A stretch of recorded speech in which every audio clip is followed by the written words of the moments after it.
You are listening to the Centropic Oracle, an audiobook podcast of science fiction and fantasy short stories that make you think and feel. Cup of Coffee by R.D. Harris. Damn you, Brian. My agent insisted I was ready for the majors, but he wasn't the one facing forged iron blades and axes. A pro contract for me meant more money in his pocket. I ducked under the swing of a broadsword. It figures that my first combatant would be longtime pro Willie Bloodaxe. "Come here, coffee cup," said Willie, with a baritone rumble, using the term for us newly called-up minor leaguers. Decades ago, some baseball players said their pro careers lasted as long as a cup of coffee. Hence the term and the chiding that ensues in battlesome Alpha League. I'd been in Bravo my whole career. The parity and athletic ability was clear. No match for Willie, I fled for my sim life. A coward in the name of self-preservation. I wasn't optimistic about reaching the tree line in the distance. He was agile and ran like a thoroughbred. Even in sponsor-funded chainmail and an iron helmet, the veteran simster kept pace with me. His breath was hoarse and heavy, and only 2 steps behind. Willie is a treat to watch on livestream, but being his opponent was nothing short of terrifying. I knew I'd be dead sooner than later. With a sword, I could have swiveled around for an impalement attempt. All I had was a short axe and a wooden shield. Sponsors aren't too generous with walk-on rookies.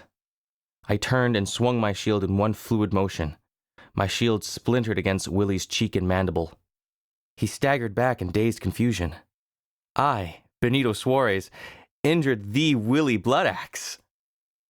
What happens now? I thought to myself. Blinking my way out of astonishment, I swung my axe up sideways towards Billy's sculpted neck. I had to jump to reach my target area. Too bad his senses were back. He threw up a gauntlet-clad forearm and blocked my blade. Maybe I broke a bone, but it didn't matter. His sword pierced my torso through the leather armor, and I was on my last breaths. But before my consciousness shifted back to reality in a simpod, Willie felt he had to stomp my chest with a laughing roar. Hot pain radiated through my core in the pod. Nothing I wasn't used to. An available nurse came to check my vitals and remove electrodes before clearing me. Not surprisingly, at my locker, a pink slip waited my arrival. Back to the minors for me. Back to Kinston. I was in Kinston, North Carolina, 2 days later.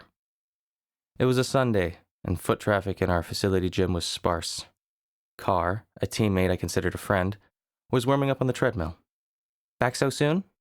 he joked. "I just missed you guys that much," I said, hopping on the treadmill next to him. I set it to 2.0 and started walking. In all seriousness, it was brutal. I hope you didn't watch it. It wasn't that bad. I mean, it's Willie Bloodaxe we're talking about. I've seen mountains smaller than that guy. Still, I said, I could have faced him like a man instead of running. You rocked his gourd, though. He hardly ever gets hit like that. There was excitement in his words. I expected envy, but Carr was genuinely happy for me. I shrugged. My claim to fame, I guess. Your cup of coffee was a good one.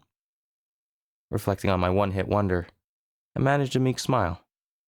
I can live with that.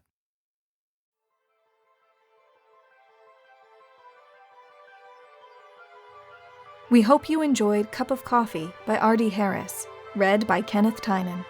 If you'd like to learn more about the author and narrator of this story, or make a donation to them, follow the story page link in the description. Pledge your support to us on Patreon for cool rewards and to help us bring you more stories. If you would like to submit a story for consideration or apply to be a narrator, a link to our submission guidelines is in the description.